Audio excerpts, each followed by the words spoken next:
They say the saddest thing about betrayal is that it never comes from your enemies. It comes from the people you would have taken a bullet for. I used to think that was just a cliché quote people posted on social media when they had a bad breakup. I didn't think it was a literal description of my life. But standing here today, looking at the wreckage of what used to be my inner circle, I realized that the knife in my back didn't just hurt because it was sharp. It hurt because I recognized the fingerprints on the handle. My name is Mark.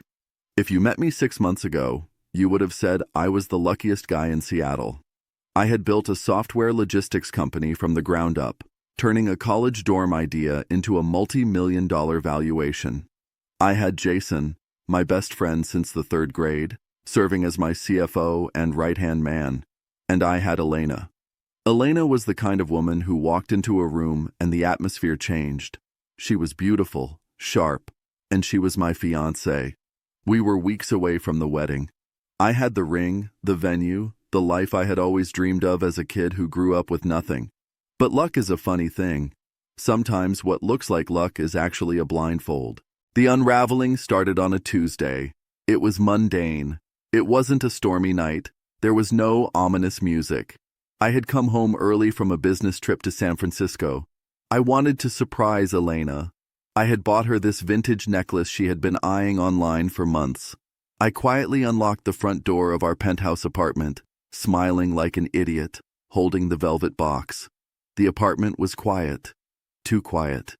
Elena's car was in the garage, so I knew she was home. I walked toward the bedroom, and that's when I saw it. Her phone was sitting on the kitchen island, unlocked. Now, I am not a snooper. I respect privacy. But the screen was glowing, and a notification popped up. It was from a contact saved as accountant. The text read, "Transfer complete. He doesn't suspect a thing. When is he back?" My stomach dropped. I froze. The accountant? We used a firm downtown. Why would the accountant be texting her personal cell at 2 p.m. asking when I was back? A cold feeling, like ice water being poured down my spine, took over. I didn't call out her name. Instead, I tapped the notification. It wasn't a text chain with an accountant. It was a thread that went back 6 months. And the number wasn't a business line. It was Jason's personal cell number. I stood there in my kitchen, my bag sliding off my shoulder, reading messages that dismantled my entire reality. He's so gullible, Jay. I can't stand touching him anymore. Just tell me we're close to the goal. 2 more weeks, Elle. Once the merger signs, I can divert the acquisition bonus to the shell company. Then we ghost him. He'll be bankrupt and single in the same afternoon. I need to be sure, Jason. If this fails, I'm stuck with a workaholic loser. It won't fail. I've cooked the book so well, even the IRS won't find the leak until we're in the Caymans. Just play the loving bride for a little longer. I felt like I was going to throw up. My best friend, my brother, the man who stood next to me at my mother's funeral, and the woman I slept next to every night. They weren't just sleeping together. That would have been heartbreaking enough. No, this was worse. This was an assassination of my life. They were plotting to steal the buyout money from my company sale, my life's work, and leave me with nothing but debt and a broken heart. I heard the shower turn off in the master bathroom. Panic surged through me. I couldn't confront them, not now. If I screamed, if I shouted, they would know I knew. Jason was the CFO. He had the passwords, the access keys, the legal leverage. If I tipped my hand, he could wipe the servers or frame me before I could stop him. I put the phone back exactly where it was. I picked up my bag, walked back out the front door, and gently closed it. I stood in the hallway, breathing hard, tears stinging my eyes. Then I opened the door again, loudly this time. "Honey, I'm home early!" I shouted, my voice cracking slightly, forcing a cheerfulness that felt like swallowing glass. She came running out in her robe, hair wet, smiling that smile that used to melt me. "Mark! Oh my God, you scared me!" She jumped into my arms. I hugged her back. I smelled her shampoo, the same scent I used to love, and it made my skin crawl. I had to play the part. I had to be the dumb, happy victim they thought I was. Over the next 3 weeks, I lived in a nightmare. Every dinner, every kiss, every meeting with Jason was a test of my sanity. I watched Jason sit across from me in the boardroom, pointing at charts, talking about our future. He looked me in the eye and smiled, all while he was bleeding the company dry in the background. But I wasn't idle. The personality trait that built my company, obsessive attention to detail, became my weapon. I stopped sleeping. At night, when Elena thought I was playing video games or working late, I was digging. I hired a private forensic accountant, a guy named Saul who used to work for the FBI. I paid him in cash, off the books. I told him to audit my own company, but to do it without leaving a digital footprint. 3 days later, Saul met me in a diner on the outskirts of the city. He looked pale. "Mark," he said, sliding a thick folder across the table. "It's worse than you think. Jason isn't just skimming the bonus.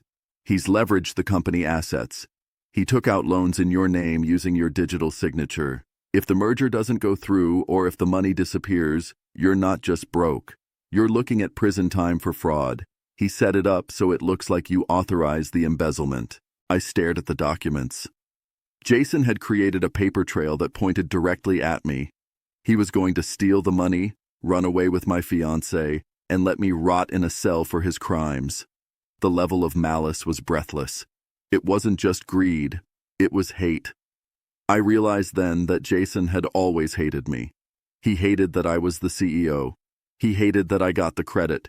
He hated that I succeeded where he stagnated. "Can we stop it?" I asked Saul. "We can," Saul said. "But we need a confession. Or we need to catch him in the act of the final transfer.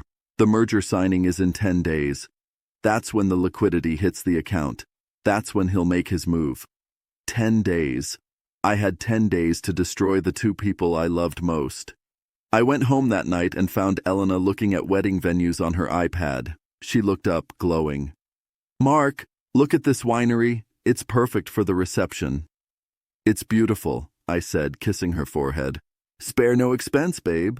We're going to be rich, right?" "Right," she smiled. A shark's smile. I needed to separate them. I needed them to turn on each other. A plan began to form in my mind. It was risky, it was cruel, and it was absolutely necessary. I started leaving fake breadcrumbs.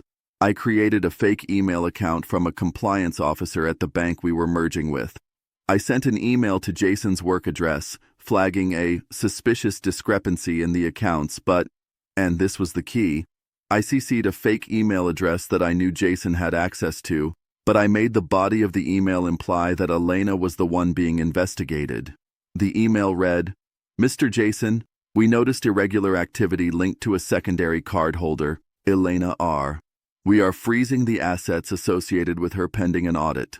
It was a lie. There was no audit, but I wanted to see if Jason would protect her or throw her under the bus. The next day at the office, Jason was sweating.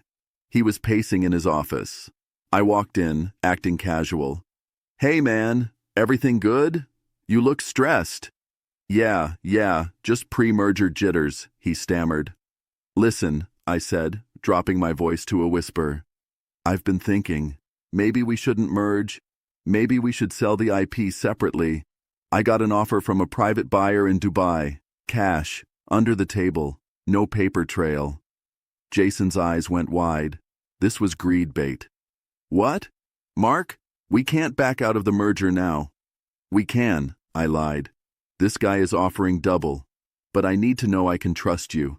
It involves moving the assets to a crypto wallet tonight, swift and silent." I saw the gears turning in his head. If he moved the money to crypto, it would be harder for him to steal via his original plan. But the payout was bigger. And he thought he was smarter than me. He thought he could steal the crypto keys just as easily. "Let's do it," Jason said. "Tonight." "Great, but keep Elena out of it," I said. "I found some weird charges on her card. I think she might be shopping too much. I don't want her near this cash." Jason nodded, almost too eager. "Agreed. She doesn't need to know." That was the first crack. He was willing to cut her out of the loop for a bigger slice of the pie. That night, I went home to Elena. I looked somber. I poured 2 glasses of wine. What's wrong? She asked, playing the concerned partner perfectly. It's Jason, I sighed. I think he's in trouble. Gambling debts. He came to me today asking for a loan against the company. I said no, obviously. But Elena, I think he's been stealing from us. Her face went pale. What do you mean? I think he's setting me up, I said. I found a folder on his desk. It looks like he's planning to drain the accounts and run. And the worst part? I found a flight itinerary, 2 tickets to the Maldives, one for him and one for some woman named Sarah. I watched the color drain from her face. There was no Sarah, but Elena didn't know that. All she heard was that Jason was stealing the money they planned to share, and he was taking someone else. Are you sure? She whispered. Pretty sure. I'm going to fire him tomorrow, I said. But tonight, I have to lock down the accounts. The paranoia set in. I went to bed, but I kept one eye open. Around 2 a.m., Elena slipped out of bed. I waited 2 minutes, then followed her. She was in the living room whispering furiously into her phone.